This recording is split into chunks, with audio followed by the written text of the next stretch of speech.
All right, welcome everyone to our podcast tonight. Thanks for tuning in and watching from wherever you're joining us at. So, my name is Lor Vang, and I'm located in Milwaukee with my partner here, Johnny Vang, um, in Minneapolis area, right?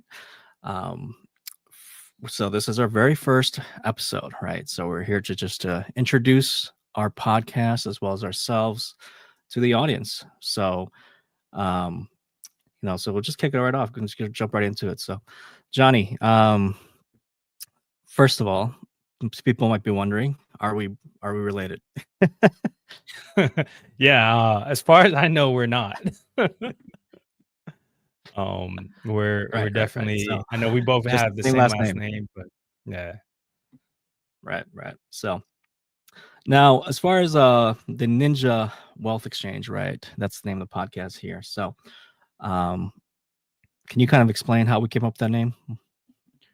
Yeah, so we actually we've been trying to figure out what name we should put for our podcast, and um I think you suggested the Ninja, and you can probably explain a little bit more about that. But we're definitely a wealth exchange where we're going to be producing educational information as well as just some information that what brought us to where we're at and how we can get other people to level up and get to where we're at as well.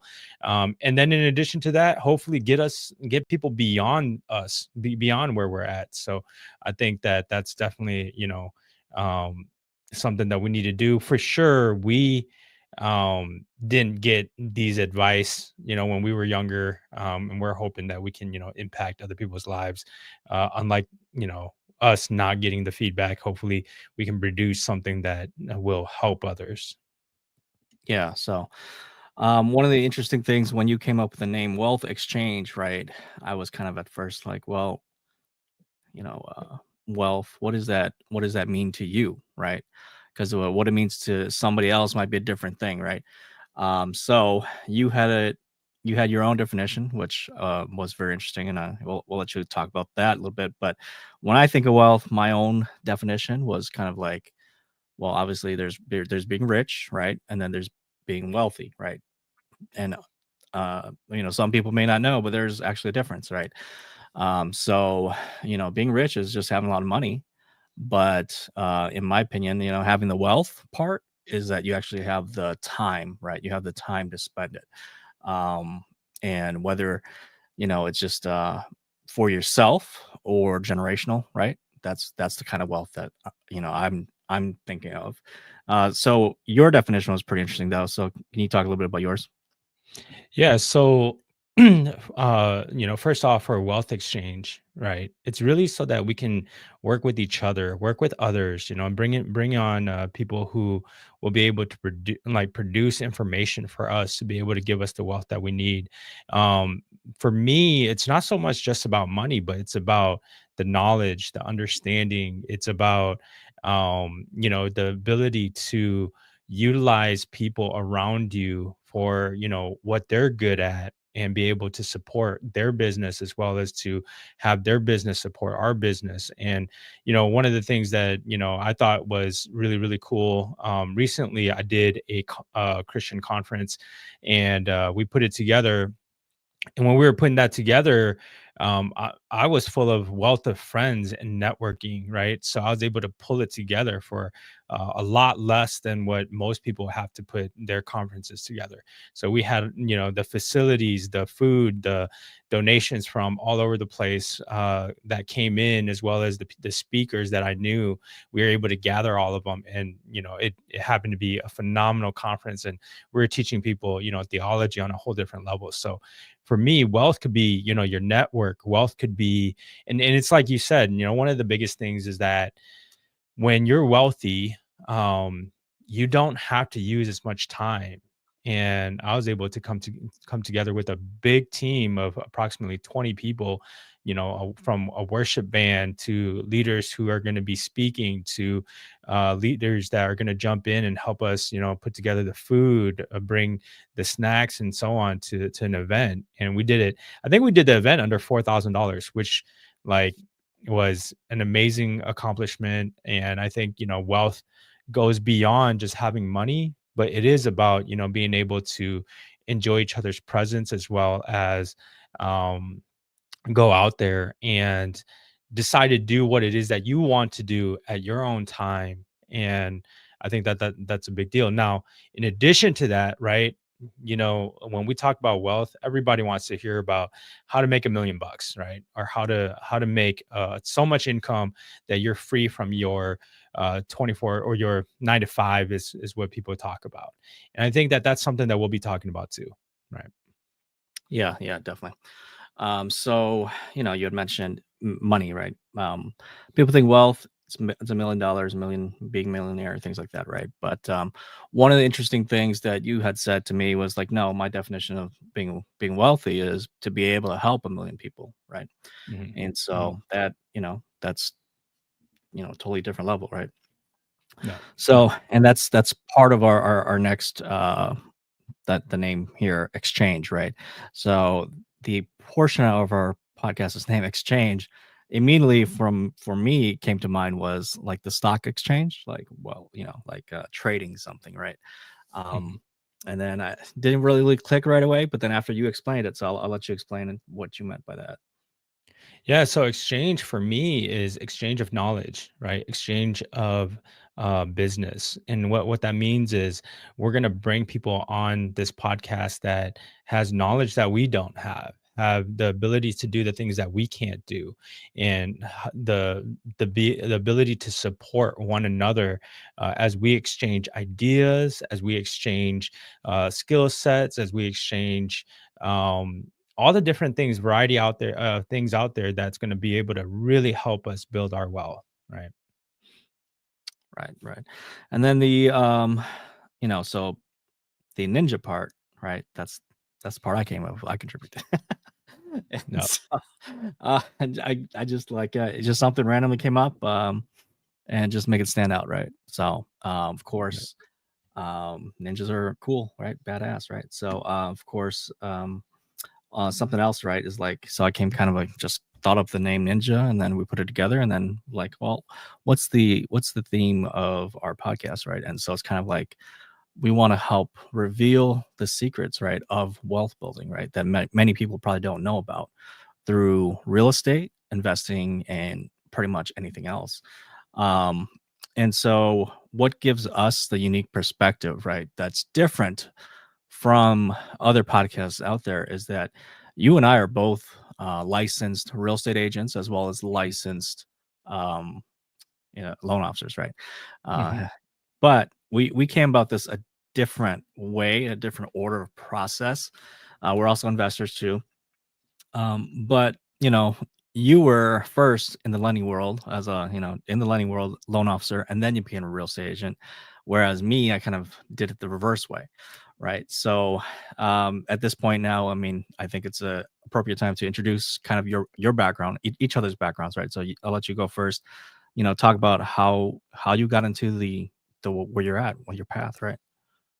yeah, yeah. So, I started in the mortgage industry back in 2001, right? So that's way before the crash. I was just a young kid. I think I was about 21, and I was a paper pusher at Wells Fargo. And when I was there, I was really motivated. I came from a background of a family that doesn't have much, right? I think people that knew me in high school knew that my parents owned a restaurant, but the honest truth is it was a failing restaurant, right? It wasn't going well. And, when your parents are self-employed and the business is not going well, it's super difficult. So for me, from a really young age and on, because my parents are immigrants, and when they came over, they didn't have anything. They came from a war torn country, came into the United States, had some Christians help them out to be able to have a place to stay. Um, they didn't have no knowledge of how to do anything here in the United States. They didn't know the culture, they didn't know the language. It was super difficult for them, and it was amazing that they accomplished, even starting their own business as restaurant owners and chefs, right? But I wasn't about that industry. I did not want to do restaurant, and that's a 24/7 customer service based with tons of just like the hours that you put in for, like, I give props out to people who own restaurants. Like, you guys are some of the hardest workers I know. But that's not an industry that I wanted to get in. So I got into the banking industry hoping that, or mortgage industry, hoping that I would know a little bit about money. And so I got into Wells Fargo, paper pusher. 10 years later, I moved into, from a processor, closer, underwriting position into really working in specifically in underwriting, seeing how they determine what risk and offsets and such are. And I did that for like pretty much the next, I want to say 20, almost 20 years altogether, right? Um, I did a ton of underwriting for the last underwriting position I was in. I was with US Bank as the wealth management supervisor, running a team of people who only work with people of high net worth, right? And so I got to see everything from, when I first started in underwriting from an FHA standpoint, where people who had bad credit and very little money, struggling to just try to find a house so that they can start to build their portfolio, all the way up to the super high net worth and how they handle their money, and which is like dramatically different. And so, eventually I moved out and became executive vice president for the mortgage shop, which we basically worked with a ton of people who were getting into short-term rentals, helping them finance their short-term rentals, helping them get connected with 1031 exchange companies, as well as with companies that help them from a tax strategy perspective with the accelerated depreciation. And eventually I just started my own, right? So I started my own mortgage brokerage about 2 years ago. So far it's been going terrific. We help a lot of first time home buyers as well as people who are upgrading in homes. And while doing all that, right, along the way, while I was underwriting, I was like, hey, all these wealthy people, they all have real estate. They all, like, every single one of them on their portfolios had real estate. And I was like, man, there's got to be something about real estate that, elevated them to where they're at today. Because otherwise, it wouldn't make sense that every single one of them has either a commercial building or three or four different properties. It just like, and then of course you ask questions, right? You reach out to them and you have those conversations. And some of them, they're like, yeah, right place at the right time got me into the current position I'm in. Others are like, yeah, real estate really, really elevated my business and allowed me to do the things that I need to do. And so I was like, okay, let me look into this a little bit more. And so got into the rental game, started looking for investment properties, I think at the age of like 32. And I think 30, like, I had read Rich Dad Poor Dad when I was like 21, right? So that was a long time ago. So like in 2001, right? 2001, 2002, I had read Rich Dad Poor Dad, and I was like, we should get into real estate. And I was talking to my wife about it because I was already married at that time. And she was like, yeah, no, we don't have the money. And I was like, what? Well, 10 years go by and you're 32 and you're like, um, I'm going to implement these plans, right? So I went out there, and every realtor I worked with, none of them knew anything about investments, right? They didn't know how to invest. They didn't invest themselves. A bunch of them were part time. And so, like, trying to get them to be on your schedule to find the properties that you want was super difficult. And when you had questions, they couldn't answer it, right? Because, my background is underwriting, right? So I knew what I wanted. I knew what numbers to look at. And when I asked them, they just wouldn't know. So um, after purchasing my first property, I was like, you know what? I could probably do this real estate thing better than other people can. Right. Let me go get my license. And so I did. I went and got my real estate license. And then, of course, I had friends and family that supported the real estate business and was like, hey, if you have your real estate license, help us. Right. Help us find our first home, help us invest. And so, of course, I was like, yeah, why not? I should. And for I think a good 10 years, because I've been doing real estate for, I don't know, about 12 years now as a realtor, right? 14 years investing and about 12 years as a realtor. Um, for the first, I'd say the first 5 years, I think I only did like maybe two, three transactions a year, right? Two, three transactions, just friends and family. I didn't help anybody else. And then when I started the mortgage brokerage, I got a little bit more involved with doing real estate. Pretty much went full time in both positions because there was a lag time between, when I left the other position to start my own business. Like it takes time for you to set up your business as well as time to get the proper licensing in the proper states and to go through all the different challenges to be able to get your business started. So I was like, you know what? I still have my real estate license. Let me get into this. Let me go ham, right? And so that first year I did like I think it was like 12 transactions, and like I continuously uh do business at around, that 10 to 12 transactions, but I'm usually working with people who are buying homes above 500,000, right? So um the money's not too bad when it comes to, working really hard for these clients, having the knowledge that you have and to prepare you for what you have today, from all the thousands of experiences that I had in the mortgage industry, as well as to the, maybe like 50, 60 transaction in real estate. That really gives you the experience, as well as, investing yourself, right? Doing some flips, buying some rental properties, and all that stuff. It really elevates your skill set to be able to help your clients do the same or do better, right? So that's how I got started. That's how I'm in the business. That's how I'm where I'm at. And I think that, like with all the experiences that I have, lately I've been having I have the ability to coach people too, right? So we're or providing advice to people that are in the business where they're recently we met someone that was a pharmacist.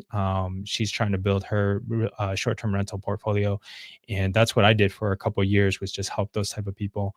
And so I was like, hey, just give me a call. We can go through a consultation session and for sure get you to, your proper position where you feel comfortable with your portfolio.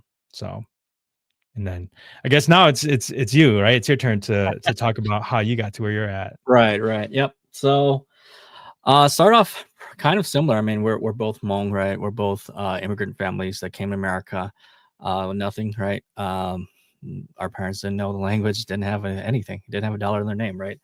My parents, growing up, they were farmers. They grew crops and then they would sell them to farmers markets. So definitely very hard labor, right? You're up before the sun. You're working way after the sun comes down every day. So the things I got from that was, just gotta learn how to work hard, right? So that you don't end up in the same shoes as your parents. Kind of same like you, right? You didn't want to take over the company business, the family business, right? So going through that as a child, not knowing that. I mean, I definitely knew we were poor, but didn't know how to be wealthy, right? So, the only thing that we had is school, right? School's kind of like um, the path that everybody, that's what they teach you, right? Go to school, you get good grades, you go to college, right? You get a good degree, and then you get a good job, and you're set for the rest of your life for 40 some years, right? That's how the fairy tale goes, right? So that's what I did. I was pretty good in school. I ended up getting a full ride to Wisconsin, right? University of Wisconsin Madison here, and I graduated as an engineer. So I'm a recovering engineer. Worked about 10 plus years as an engineer, mechanical engineer. Um, and I thought I was set, but funny enough, like right after I graduated college, I got into the workforce 2007. 2008 came around, and one day I was just handed a box. I was called to my my boss's office. He's like, "Hey, come here. I need to talk to you." Oh, okay. See what's 2 years out of school, right? Didn't think anything of it.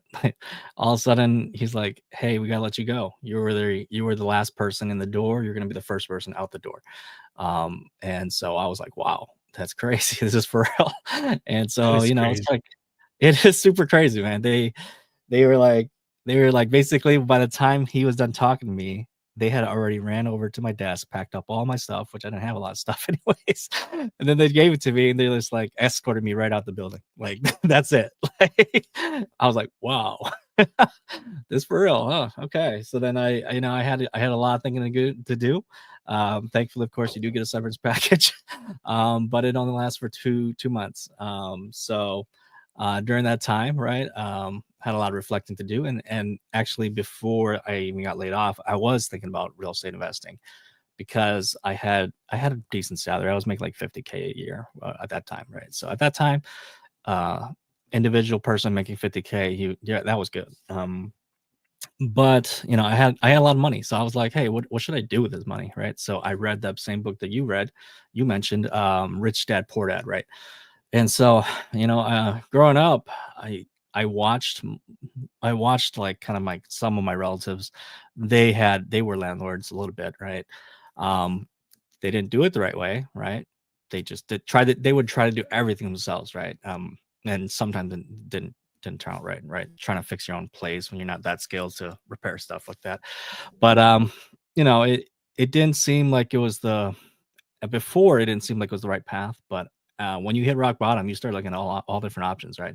And so it's kind of interesting because then I realized at that point that this whole thing that they sold you when you're growing up, that you get a great job and all of a sudden you're set for the rest of your life. It's pretty much all of a farce, a fake, right?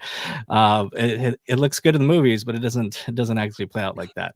And so right away I had to realize that, you know what, I have to find a different way to produce income for myself, right? This whole thing of having a great job as security, it's false, right? It's really kind of like being in a prison, right? You're the goal in handcuffs, because if you don't have that great job and you don't have any other income in any other source, then you're kind of SOL, right? When that thing's taken away from you. Um, when I was on unemployment, um, at that time, it was actually a blessing in disguise, quite honestly. So the crash had happened, right? And the properties were in Milwaukee were like everything in Milwaukee, most other places, they were like selling for 50 cents in the dollar, right? Something like that, even less, right? Yeah, So yeah, um, at, you know, my wife and I just recently got married too, so that was fantastic. And then we luckily my wife's a nurse though, so her job's solid, right? So but anyway, nice. we pretty much scraped together every single dollar that we had, and our idea, was like, hey, let's buy a house, right? And let's do this house thing, see where that takes us, right? So we bought a foreclosure. We put together pretty much all of our money that we had, not much, but we also had credit cards already too. So we had some credit cards lined up, and those checks that they send you in the mail, the ones that you can borrow from your credit card and pay back eventually. We just wrote those checks ourselves. So Nice, so we bought our house cash. Quote unquote cash, nice. right? And then what we ended up doing, since I was unemployed for about 6 months, I just watched a YouTube University, right? And I learned how to lay tile. I learned how to remodel a bathroom, do some basic plumbing and wiring, and I worked on the house, right? And then Dude, I didn't know that about you, that you actually did, like, hard labor on houses. That's pretty good. yeah, man, I do know how to do some things. I am a mechanical engineer. But yeah, so yeah, we did that, and then after we got it nice and pretty looking, right? The place did need some work, so we made it look nice, and put some granite tops in the kitchen and all that stuff. And then we went to the bank and we said, hey, we have this beautiful house. It has no mortgage. Give us a mortgage. So basically, we did a refi, right? So we did a cash out refi. And essentially, what happened was the bank's like, "Oh, hey, your house is worth 100,000. I forget the exact amount, but hey, we'll give you a mortgage for 80,000, right? 80% LTV, which is usually the max." And we're like, "All right, cool." So they cut us a check for 80 grand. We took that. We paid back the credit cards, paid back the other credit cards that we took out to fix the house, and then we actually had money left over still. And we're like, oh, okay, we got a lot of money left over still. Maybe we should buy another real estate property, get a rental this time, right? And so we talked to our realtor, and like, hey, I'm looking for a rental now. And so pretty quickly. We were still in that pretty good timeline. I think it was 2009 or 10 at this point. We were able, and this was actually not even a foreclosure. It was just a, it's just a house that the lady had passed away, and then they were just getting rid of the house. Picked it up for 30,000. So we paid Nice. cash. We paid cash again because that's how much cash we had left over, and we cashed it out. And then we fixed it up. We put a renter in, and the craziest part, right, of all this is that the rent that she was the rent that were collecting, that we were charging. I mean, it was like 700 something, 750 at the time for a two-bedroom, single family house, and that would cover our entire mortgage that we had took it out on our first house. And so we were like living for free. And we're like, wow, this is crazy. And so, my wife still had a great job as a nurse. And then I had gotten another job at that point already. So then we're like, oh, wow, we have a lot of money. We don't have a mortgage. We're living free. We're living pretty good. Maybe, we'll see how this goes. But then fast forward, we kind of just coasted for a while. Uh, got sucked back into the W-2 world, climbing the corporate ladder deal, right? And then one day I realized, you know what, this work environment that I'm in is pretty toxic. Don't really enjoy coming to work, doing the 9 to 5 thing, sitting in a cubicle, staring at the wall, right? Is it time for lunch yet? Is it time to go home? Those are like basically the only times that you care about, right? And then like a Sunday night, like right now, I'd be like dreading, like, watching, be watching football or whatever, right? And you're like, oh man, I got to go to bed. The whole week's gonna start over, right? So that was no fun. And so one day I just came home and I was just like, hey, you know what? I think I want to quit my job. And I just made my plan is to get my real estate license so that I can get more of these rental properties and then eventually replace my income, right? Um, and so told that to my wife, and surprisingly, she said, "Go ahead." And I was like, really? Okay. So since she gave me the permission, next day I like literally like I printed out my official 2 weeks, right? I gave it to my boss. My boss is like, "Oh, hey, hold on. Can you stay a month and train your replacement?" And I was like, "Well, I don't care. I got a month to take my real estate course exam, so let's do Might it. as I well, guess right? might as well." So I hung around for a month and I trained this young college kid to take over, and got my real estate license, and then eventually I started the real estate thing, but then this headhunter kept calling me about a different job opportunity, and he called me like twice already, like over 2 month, 3 month period. So I was like, fine, whatever. I guess I'll go interview for this job. So the crazy part happened. Of course, I get offered the job, and I'm like, okay, great. Now this job was paying me like twice as much what I was making before. I was like, okay, maybe I should just take it as and then start the real estate thing on the side as a part time thing while I learn the ropes there. So that's what I ended up doing. And then around COVID time happened. I told my employer that, hey, you know what? Either you let me work from home or I gotta stay home because with my kids because they were going to homeschool, right? COVID school, whatever. And of course, my employer was like, no, we don't believe in work from home. And so I was like, all right, that's cool. Well, like I'm quitting anyway, so all right, see ya. And then after that, I went full time as a real estate agent. My whole plan of acquiring more real estate investment properties didn't really go out that way.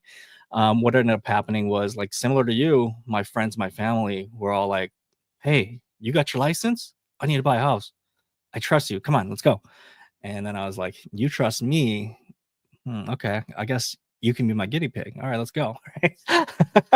So, being a brand new agent, right? You got to learn, right? So, my first year, I sold just one house my first year because again, I was just doing it part time. Um, and that was probably the worst nightmare transaction ever. But in none, it was because the lender.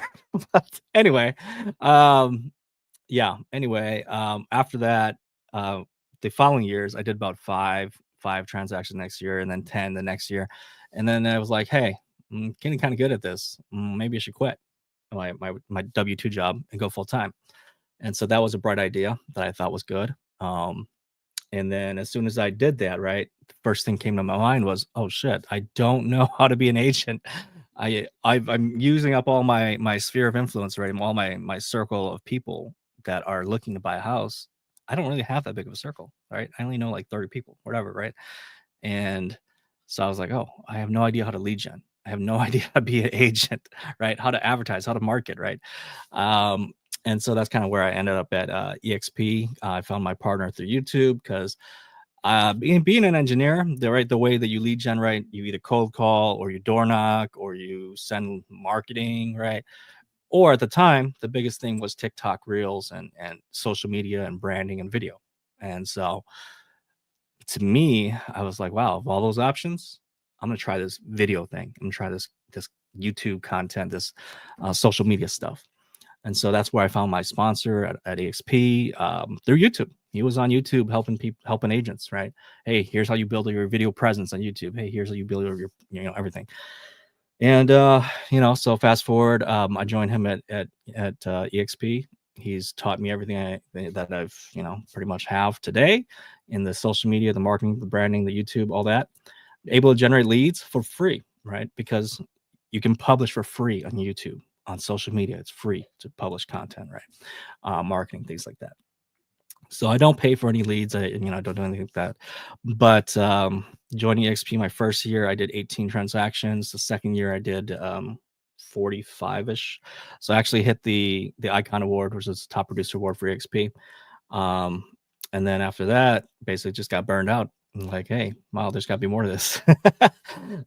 So yeah, starting to learn different things. But earlier this year, I decided to get my loan officer license to add that to my list of skills and services, right? To offerings to customers, right? Just something else to differentiate myself from all the other agents. And the money side, I mean, being the engineer, right? Being an investor too, I have done quite a few different types of investments. Money is always the first thing, right? How do you secure the bag, right? How do you secure the funding so that you can go buy the property, right? um, and oftentimes before I became a loan officer, I was doing the research already. I pretty much already knew all the loan programs before my loan officer did, right? And then I would find them the ones that I need to talk to. I'd be like, hey, do you have that, right? And then they would be like, yes, right. um, but now that I'm a loan officer, I'm able to offer those services. And um, really that's kind of what makes our perspective unique, is that we're both loan officers, we're both licensed realtors, we're both investors in real estate. So we have the full 360 perspective here, right? That we're offering. And like you said, we're here to share that information, right? With Mhm. others that are coming up behind us, right? That they may Absolutely. need that help, right? Because they haven't done it yet, or maybe they're trying to do it, right? We've been there. So that's kind of the whole point of the podcast and everything. So future podcasts is, subjects that we're thinking about talking about, of course, is real estate investing. But Johnny is a short-term rental expert in the lending, right? He was the EVP, all right, executive vice president of how much do you guys sell? Like almost $1 billion one year, I think, right? Sales volume. We we did a lot. Like my personal sales volume, while I had so this is not including my staff.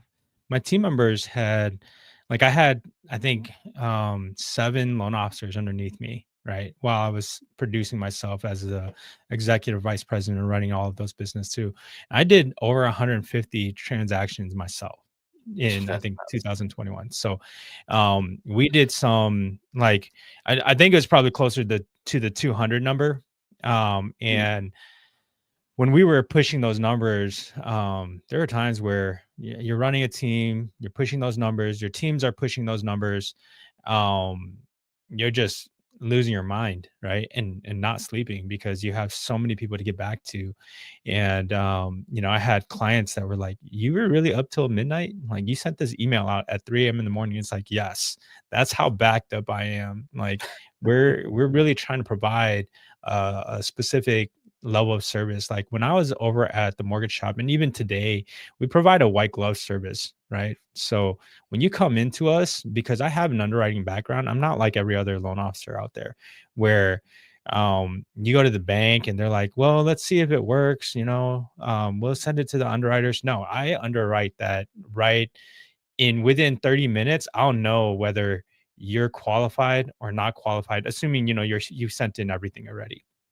And so I turn right around and I'll say, okay, you're good. Let's go ahead and move forward. And then, sometimes you have to give coachings to people who are brand new and they're just trying to buy a house, right? You just get them qualified, they pick the house they want and they move forward. But to Mhm. investors, right? We actually look at, is the income going to produce the income that, or is the property going to produce the income that you need? So, for example, we use AirDNA to evaluate whether the rentals in that market is going to be able to be generated to cover some of the costs, right? So we're doing income analysis upfront before we even think that, like, okay, you guys should put an offer on this deal. And um, we work with people like realtors that are already ready to make to help those clientels because they themselves own short-term rentals, right? And so all of our people, they either qualify, have invested, or they're coming in with this wanting to do short-term rentals, and we provide them a whole like process of the you can say consultation to be able to help them excel in their business. Um, the group that I was, helping out at that time was called the Short Term Shop, right? And Avery Carl and them. I give them tons of props because what they do is just amazing, and it's almost like a free service to their clientele, right? And I mean, literally, that it is. It's a free service to their clientele where they're realtors.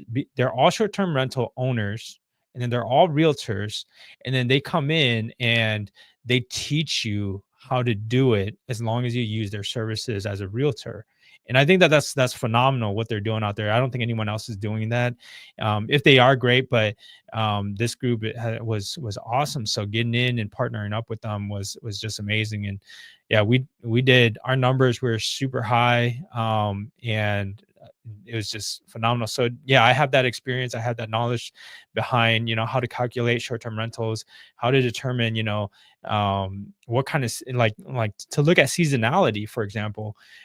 When you buy in a beach area, the likelihood is that um you're not going to get business all year round. It may be only 50% of the times where you're getting business, but that 50% is going to cover for all the expenses and then provide income for you for the year, right? So if you're in the right market and you're doing short-term rentals, there's plenty of room to grow. And I also learned in that group that saturation is not something you should even worry about. Like a lot of people, they worry about saturation.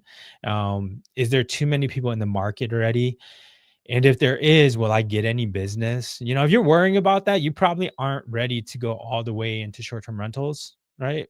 Because if you are ready to go all the way, you're gonna get business, right? If your business is better than everybody else's, the likelihood is they'll use you. And so there's a bunch of different things that I learned. When you're doing like when I was with Wells Fargo, I did 400 transactions a month, right?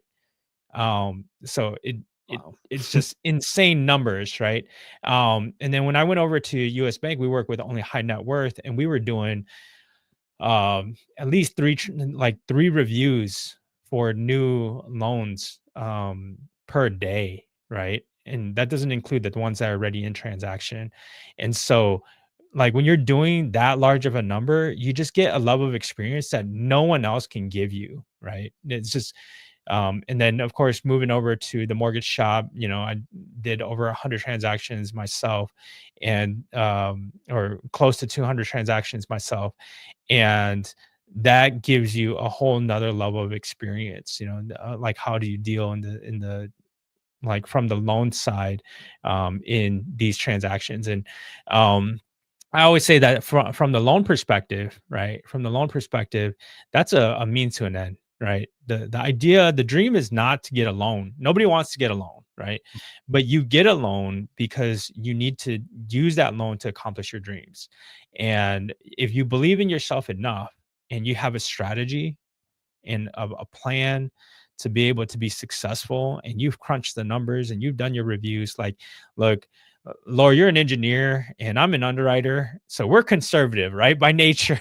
Like, which is we're conservative. And so when we run our numbers, we're like, like is has all the risk been offset? And when you do run all those numbers, you can tell your clients, right? And I'm sure you do the same as I do.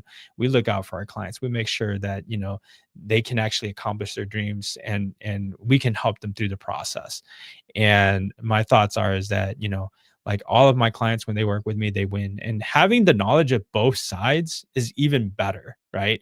To be able to do both the loan sides and have the knowledge of that, and then the more the real estate side, have the knowledge of that, the ability to negotiate, the ability to create new ideas, be creative about how you do your transaction, whether it be, thinking about, like, so for example, here at so I don't think we mentioned it yet, but both of us are with EXP, right? As realtors. And being with EXP, we have different programs that allows us to excel, right? So one of those things is like the express offer, right? And you and I, we've talked about that a little bit. The express offer gives us the ability to offer our clients an as is purchase without them even um without them like having to put the house on the MLS, right? We can sign a specific contract, and we'll just market it to institutional investors or pocket investors that EXP has, which is, there's a ton of them out there. And then in addition to that, because we're in the industry, we also know wholesalers, investors, and people that want to purchase the properties. So we have this level of status to be able to support our clients. And having that, what I'm basically saying is, and this is like, I'm always long-winded, right? So You're not wrong with that. having having this knowledge gives us like more information to be able to work with and support our clients on a higher level, right? So basically what I'm saying is, being a loan officer and a real estate agent and an investor, like it definitely levels up our game to be able to support our clients. And like, because they're probably looking for what we're looking for too, right? Like, I'm looking for a specific property to buy, and when I talk to most investors, they're like, yeah, my calculations are the same. So we're kind of looking for the same type of properties. And when I come across one that I don't want to buy because it might just not be in the neighborhood that I like, they might want to buy it because they like that neighborhood. And so um you can just cast it right out, and then you already have all their finances, you're already ready to go, and you can just help them build their portfolio super fast. And I think that now that you have the experience, you want to give back, right? So this podcast is definitely going to be about us giving back, as well as hopefully some of you out there can partner up with us to do some of the things that we want to accomplish, like bigger dreams, that we have bigger goals. So Yeah, so definitely. So back up a little bit, so we we randomly met each other a long time ago, mhm, 2018, mhm. which you had forgotten. Yeah. My bad, So, man. so Tina, your wife, pulled up the picture. Hey, look here. See, look, you met Lord before. Anyway, so that was at an investor meetup event in Milwaukee. Actually, you had come down. Um, And so that was actually before I became a realtor. And I was just thinking at that point when I met you then, I was taking my classes. And I had asked you a question. I asked not you specifically, but I asked a bunch of realtors there. Hey, should you become a realtor and just jump in full time or go part time, right? What would you recommend? And the consensus from everybody was, oh yeah, just do it part time, because you're going to starve for a while. You don't get any business, right? You don't get any closing, you're going to starve. So uh, do part time if you can. And so that's kind of what I ended up following. But anyhow, then fast forward, that was the last time I met you, and then I think we met again. I reached out to you around 2020, right around COVID, because Yeah. that was when I was looking at buying my short-term rental, right? So I was in the Mhm. market for a short-term rental. I was looking at multiple markets. I was looking at Florida. I was looking at actually, I started before COVID. So it was actually like right before COVID became a thing, right? And so I remember I took a trip down to Florida to visit and tour with multiple agents and look at things, which I should have bought then. And that was right around winter of 2019, I think. because shortly Yeah. after that, 4 months later, the market like boomed, all the rates went up, all the prices in Florida went up. It was crazy. Um, so yeah, I should have bought that, but oh well, you learn. And then we were looking at markets in Florida. We were overpriced by everybody because New York money, California money was coming in buying cash. We were losing left and right. So I did reach out to you and the mortgage shop, and also the short-term shop, right? Because I was reading the Mhm. books by Avery Carl and the podcast, things like that, right? So the whole fear thing too, right? We'll talk about short-term rentals in different podcasts, but one of the biggest fears is like, well, how do you manage property thousands of miles away from you, right? Which that's what Avery's specialty is, teaching clients how to do that, right? Mhm, Um, mhm. and so I had met you on Facebook, and I was like, dude, hold on, this Johnny guy says in his profile that he's the executive vice president of the mortgage shop, which is also in partnership with the short term shop. And so I was like, you know what? Let me reach out to Johnny. I need to get it alone. So you had tried to get me qualified.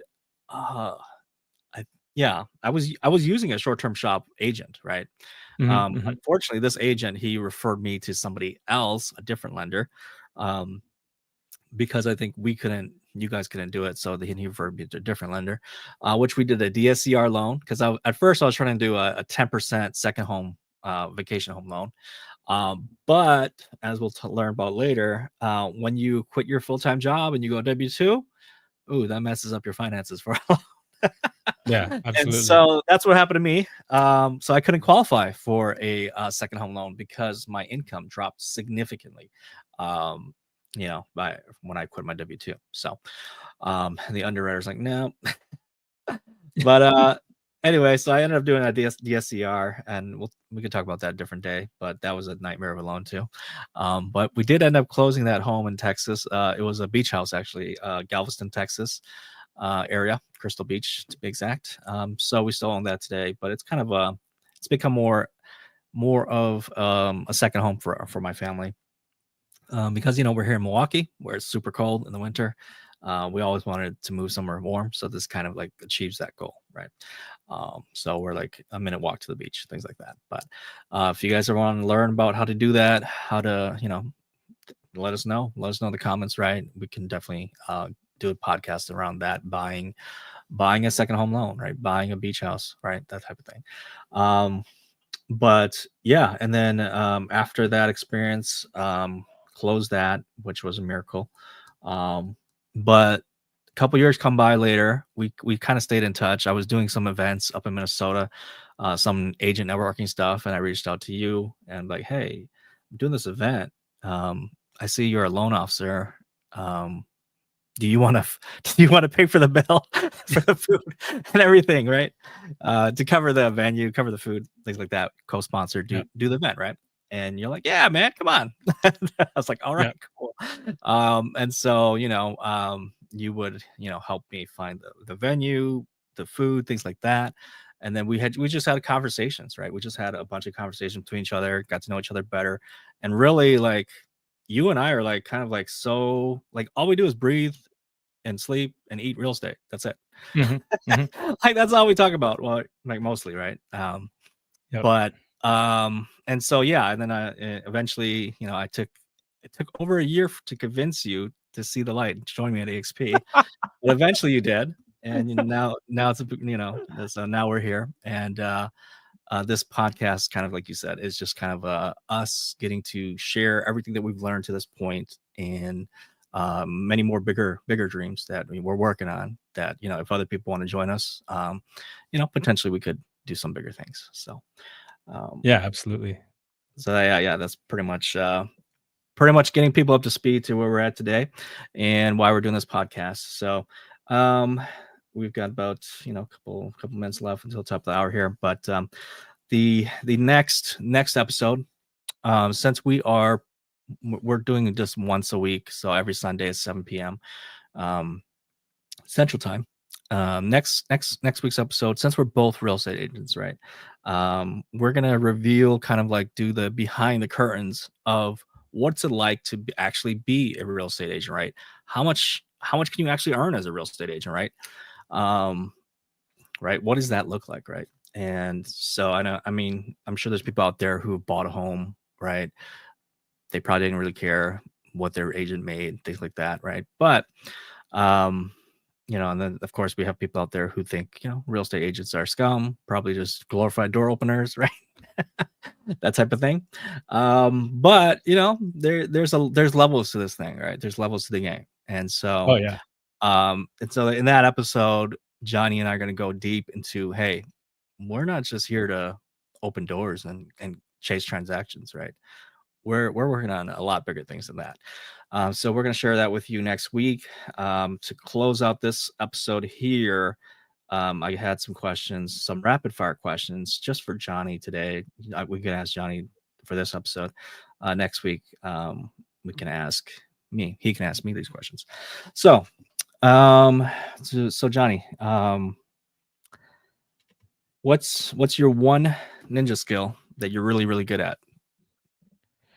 I think one of my best skills is to help people find the people that they need to be able to go to the next level.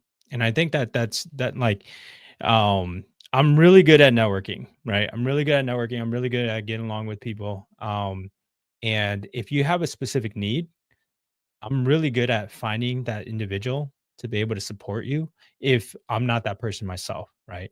Say for example, if you come to me and and this, like I said, this happened over the weekend. There was and thanks to David and home sellers, because we were doing an event over there. Um, a lady came up and was in the class with us, and she says, "I'm a pharmacist, right? The reason I'm here is because I just pay a ton of taxes, right? And I'm looking for ways to be able um, to help my portfolio excel. Like I don't mind paying taxes, but she was like, I pay enough taxes to pay for someone's annual salary, right? And she's like, I think that I could use that better in our community. I could use that better to build my portfolio. So do you guys have, an idea? I was thinking about doing short-term rentals. And I was like, hey, we need to talk, because I actually do. I have plenty of strategies for you. The question is just, which direction do you want to go? And I'll help you get to where it is that you want to go. We're here to help people excel. And when we say wealth exchange, right? Ninja Wealth Exchange, dude, we have, as ninjas, we have secrets. We have techniques that we use. We have skill sets that makes us as good as we are in our, in our environment, from, understanding guidelines. Like I have a bunch, right? And I don't mean to be long-winded again, but These are supposed to be quick, rapid fire. yeah, yeah. So the thing is that I have underwriting skills, I have realty skills, I have investment skills, I have portfolio management skills when it comes to real estate. And so if you want consultation, we can definitely, change that and level that up for you and put you in a position where you're doing really, really well, especially if you're a high income earner. That makes it even easier, and that'll push you a lot faster to where, you're free, right? And Yep. we talk about wealth and being able to have time to choose to do what it is that you want to do. We can get you there. If you have, let's say, if you have $600,000 to drop today and you're making about $300,000 a year, we could probably get you there in, the next 12 months. So there's plenty of ways to do different strategies, and connect you with the right people to help you with your taxes, with different transactions that you have going on. All right, we got to do that episode next time, or soon here. Yeah. Definitely. Okay. Next question here. How do you sharpen your skills, right? How do you keep your skills sharp? You use them every single day.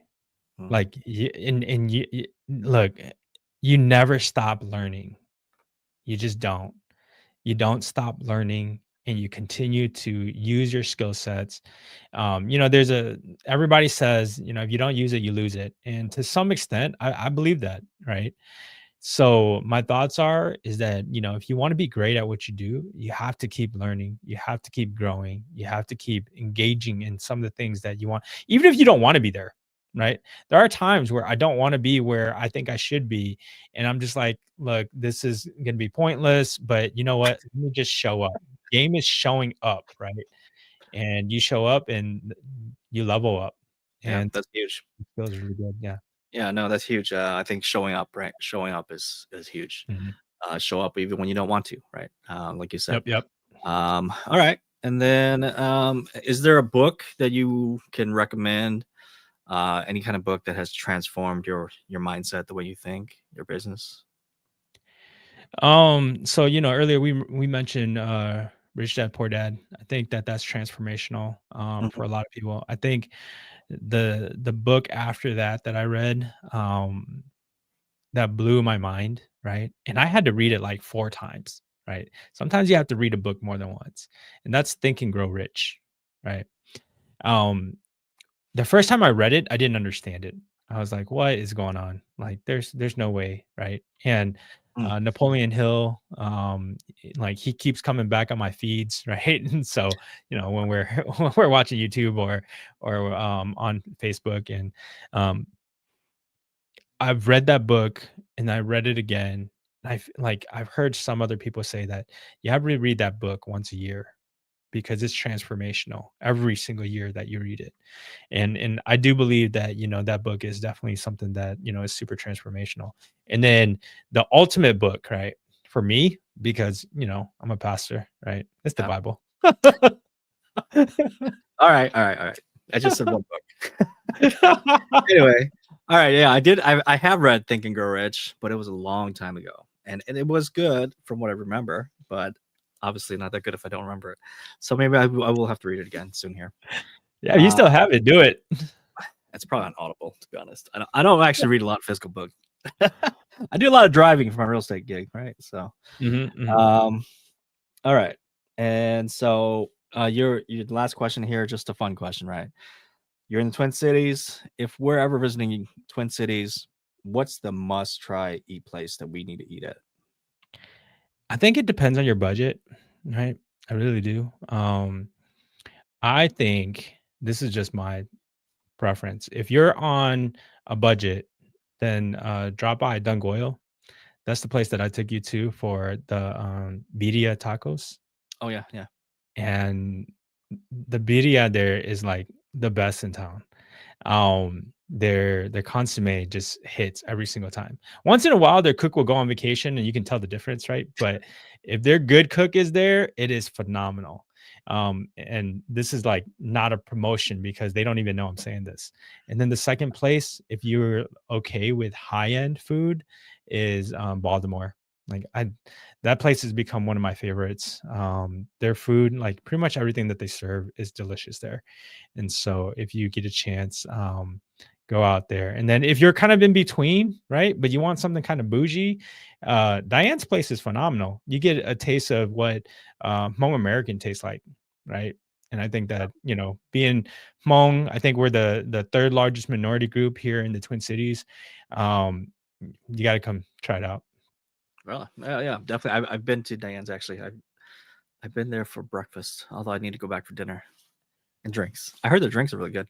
Um, but no, I think she just won a huge award, right? National award. She So did. Yeah, she yeah, did. yeah. So definitely a great place to go. But yeah, that's pretty much it for our podcast episode for our first initial launch here. Just want to introduce you guys to the podcast, right? And what we're about, our background, our experiences, and again, next episode is going to be kind of pulling back the curtains on what's it really like to be a real estate agent, right? So, if you have any questions that you want us to cover, feel free to drop in the comments. We'll take a look at them as we prepare for that show. And anything else you want to add?